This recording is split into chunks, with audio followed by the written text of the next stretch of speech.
Pleasant good evening once again to all my fans across the globe.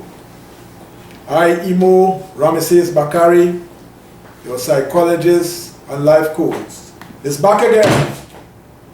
Is here again. Why? I am here to inspire because I want you to go higher. Why? I am here to inspire because I want you to go higher so that you can unfold your fire. That's my desire. Welcome, welcome, welcome once again to your favorite YouTube channel. As usual, it's my pleasure to address you on a weekly basis. And in so doing, as usual, we will start off with a motivational word. We'll tell you about our services. I'll do the presentation, and then I will remind you of the services that we offer. So a few days ago, I was on YouTube, and I came across a talk being given by the former President of the United States, Mr. Donald Trump, where he made a statement that his father promoted to him, that to retire is to expire. Now I concur 1,000% over and over with that statement, because I've always shared the view that once there's life, retirement is out of the window. My personal philosophy, when I die, that's when I will retire.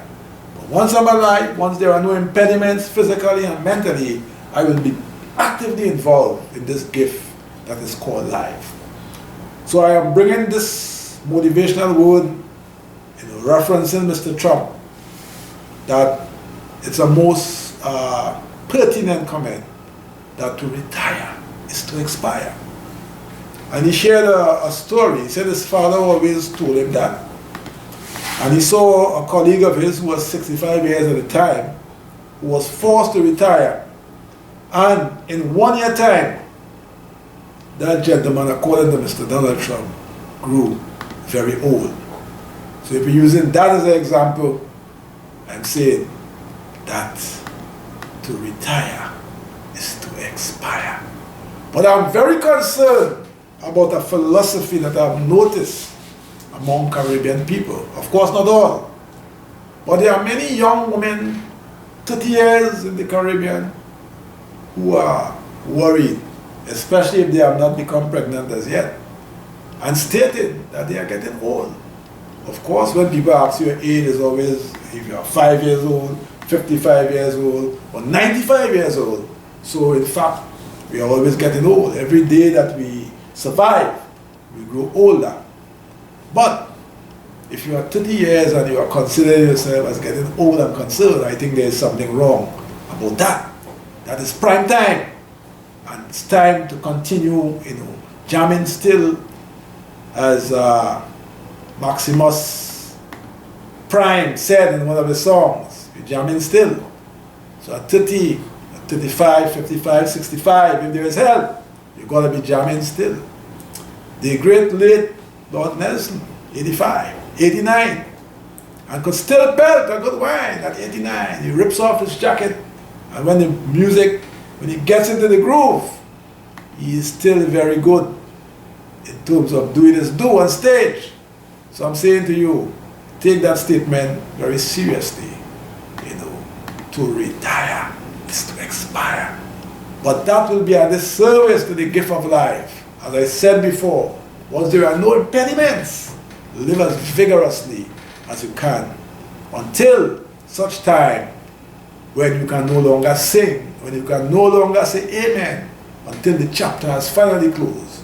But in such time, between time, to retire is to expire. So having given you that word, I would like you to ponder on the word, reflect on the word, and allow it to guide you so you can maximize life's outputs and grow yourself to the best of your ability. So, having shared that word with you, I remind you that I, Imo Bakari, as your psychologist and coach, is available to provide counseling services, coaching services, and a host of workshops in areas such as leadership, marketing, management, psychology, public speaking, community development, cooperative development, conflict resolution, anger management, and a host of other topics of your choice and that we offer. All you need to do is to give us a call at 1-868-778-5141, 1-868-779-2544, or email us at leadershipwithadifference@gmail.com. So book your appointment early, book your appointment now, and we are ready as Freddie. We are ready to give you the best of our professional ability to serve you and to help you become a better you. All right. So the third segment of my presentation is to actually do the presentation, which is entitled, Why Retire? As I said on a previous presentation, life is a gift, all right? And the more we can put into life is the more we will get out of life, all right? So it's important that we keep ourselves in the best physical and mental shape, all right? We can draw on the words of the great and venerable mighty Sparrow when he said, age is just a number, all right? In that you can be 50 years chronologically, but your efficiency of your body could be 25 and 30 because you are regularly involved in exercise, you're taking regular medical checks, you're eating from the 6 food groups, you are meditating, reflecting, contributing, and really will be in a good state. We have a situation in the world where we have many young people who are obese. We have also aged people who are obese. Many people are physically inactive. And as a result of that, many people are suffering from a lot of diseases that are quite avoidable, barring genetic influences. But even though you may be genetically inclined, by living a healthy life, you can ward off those diseases. Because you could be young chronologically, but because of disease conditions, both mental and physical, you can really be old in terms of functionality. And the opposite is true. Because of the good care that you are providing for yourself, you can really be in a good position to contribute to national development. Now, 35 years ago, the average age of the Chinese government was 75 to 80 years. All right? The current president, Xi Jinping, is early 60s. He has been in power for some time, and he is considered to be one of the younger leaders of China. All right? The current president of Russia, Vladimir Putin, is 70. The current prime minister of Trinidad and Tobago, Dr. Keith Rowley, is 70 years. And, you know, you look at him, he had some health challenges, but we can all agree that he appears to be in good physical and mental shape in charge of a country. Vladimir Putin, I mean, you know, is very vigorously engaged in managing the Russian nation. I mean, they have their present challenges with the Ukraine and what have you. But this presentation is not to discuss that. But I'm saying that these guys are actively involved, you know, in leading their nations. All right. The former president of America, Donald Trump, at 73, was quite, you know, vigorously, you know, in charge of that nation. The current president, Joe Biden, of all the names I've cited so far, appears to be, you know, more feeble among those cited, but nonetheless, he is in charge of so-called reputed most powerful nation in the world, the United States of America, at 78. So, notwithstanding your age, you know, if you're in a position and have the capacity mentally and physically, there should be no restrictions placed in your way in terms of contributing to national development. All right? And this is the message I'm trying to communicate here. You know, contribute as long as we can, but we need to strike a balance. And it's important to strike the balance because young people must be nurtured and prepared to carry on. And we must know when we reach a certain point when it's time to step aside. However, we have a responsibility to prepare the next generation. So I am appealing to all organizations who have people who have accumulated many years of experience. Do not just push them out the window in terms of retirement. Create innovative and creative ways to ensure that there's a transfer of all of those years of knowledge, wisdom, and experience onto the young generation so that your organization can remain strong. So employ them as mentors, employ them as coaches, employ them as consultants, and use that vast pool of knowledge to train the young ones. In so doing, you'll be making your organization forever strong. You'll be making the country stronger, and you'll be making those individuals feel appreciated, respected, and valuable contributors.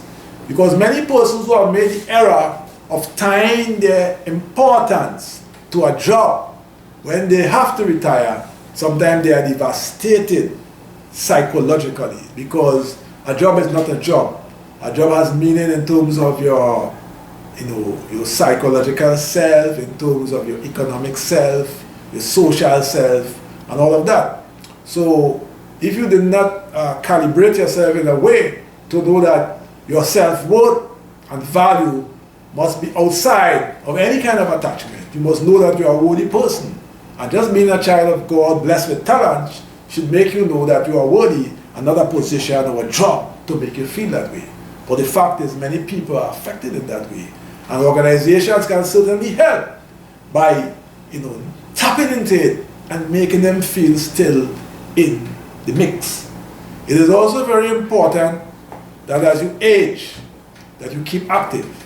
And if you set a foundation physically from very young, as you age, it will be very easy for you to maintain your body in a very strong physical and mental state, because the foundation will have been laid from young. However, if you didn't have that kind of foundation, it is still important, given your health condition, given your level of activity in the past and currently, that you keep engaged in some way to maintain a level of vitality. Because as we all know, exercise energizes the brain and the body. All right?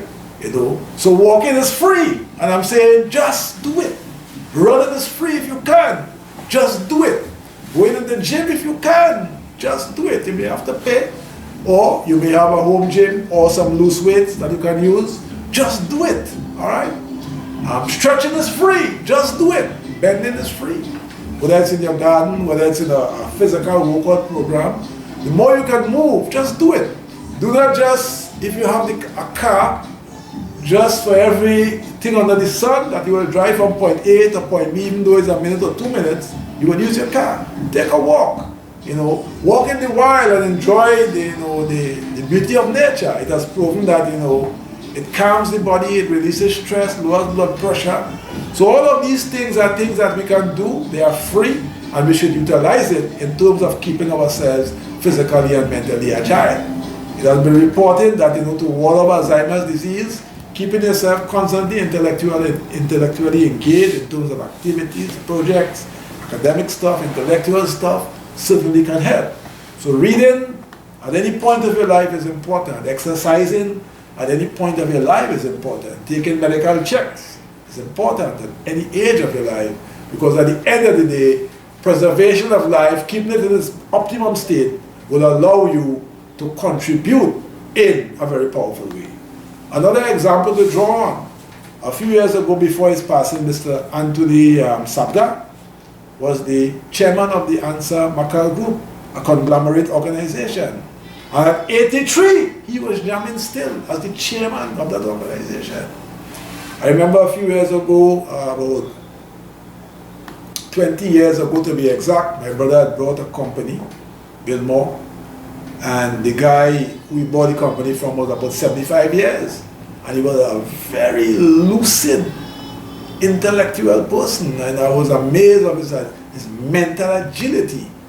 And again, remember the words of Sparrow, age is just a number, So self-care could certainly preserve you and allow you to be an active contributor for a long time.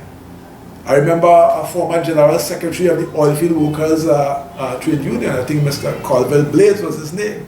At 91 years, he delivered a feature address to a General Council meeting at 91, I read just a few days ago, a centurion in Trinidad and Tobago, 105 years. He still exercises, he still gardens. About a week ago, another one, 101. She still plants and does everything for herself at 101. So, many people have different secrets. Some of them said they don't worry. Some of them said belief in God. Some of them reference different things. But the point is, using all of these different examples, is the level of activity is still possible among those individuals. And the guy said he just want to continue living. Whenever the number is called, he has the right approach in that he wants to continue living. All right? So my Caribbean people who are listening and viewing this presentation, understand that at 50 you can call it a day. At 60 you can call it a day. At 65 you can call it a day. There is much to be done, and you are an important part of having those things done. As I said before, we need to tap into the knowledge and experience of the old. I remember, as a former member of the National Joint Action Committee, one of our mottos was to respect the old. And I have seen a lot of disrespect being shown to old people in this society. I work at the University of the Southern Caribbean in Maracas in Valley, in St. Joseph, Maracas, right? And I have seen, traversing the East-West Corridor on the Red Band maxis, a lot of disrespect meted out to old people. I've seen maxi taxis bypass old people because they refuse to pick them up. And when they do pick them up, I've seen touts scorn them and they'll treat them, tell them they're moving too slow. No respect for the old. And that is a very dangerous thing in terms of a society. It's how it treats the old, how it treats the young and the women. But our old must be respected. All right? I saw a couple years ago, I didn't draw an example earlier on. I read about a marathon race in Japan. You know what was the age category of that age? 100 to 102. And the man who won the race was 102 years. So age is just a number. And no matter what, keep jamming still. All right? Keep pushing forward, because your contribution is valuable. We have a problem with ageism, and ageism is that concept where the old is viewed as useless and worthless. And I just drew the example of the treatment of the maxi drivers and the maxi towns to the old. All right? But the old are living treasures. The old must be tapped into for the benefit of the society. And every one of us must show our respect and appreciation for the old and do everything to give them that respect and honor. Remember, where we stand today is on the backs of those who went before, and the old symbolizes and represents that experience that we are continuing off, so we cannot afford to disrespect them. We have to push ageism out of the window. Whether it's young, discriminating against the young or against the old, we have to give them due respect and encourage them to continue being contributors. So no matter your age, whether they say you have reached retirement age or not, I'm saying start changing your thinking towards that and continue being part of the process. Now we have a situation in Trinidad and Tobago where, because of the National Insurance Board paying out more than they are earning, they are considering increasing the retirement age incrementally from 60 to 65. It was originally 65, it was reduced to 60, and they are looking to increase it because as a strategy to deal with the shortfall of revenue. I mean, in many other parts of the world, people can work till when they are ready, right? So we have to move back in that direction for a host of different reasons. Not only to satisfy the shortfall in contribution to the national insurance system, but in terms of sustaining growth and development in its best possible way by tapping into all sectors of the society. So whether young, old, or in between, once you can contribute, we need to tap into that. And I'm saying there is no need to retire. The more you can move, the more you can keep your mind active. Certainly, it's beneficial to you, it's beneficial to the society. So I know that the message has been well received. I know you will change your mindset in terms of, thinking of calling it quits, calling it a day. Get yourself involved in an NGO. Get yourself involved in a mentorship program that you can create. So whether an organization calls you or not, you can take it upon your own to ensure that that storehouse of knowledge and wisdom is shared with the community. So you can use community centers, have sessions, invite people, train people in different skill sets that you have acquired over the years, the pool of knowledge and experience. Pass it on, because remember, to die with that knowledge, it means that the society becomes weaker. So don't retire, even though you may take it down a bit, if you so decide, but there is no need not to keep moving. So thank you for tuning in. Reflect on the words presented, adopt them, and ensure that you continue being an active contributor to life. So as usual, I remind you that our services are of a counseling nature, a coaching nature, and we conduct workshops in the areas of leadership, marketing, management, psychology, and more. So give us a call at 1-868-778-5141, 1-868-779-2544, or email us at leadershipwithadifference@gmail.com. Remember the words of Mr. Trump: to retire is to expire. And remember, it is my desire for you to reach higher. And I'm here every week to ensure that I give you that motivation. So thank you once again, and see you next week for another presentation. Bye.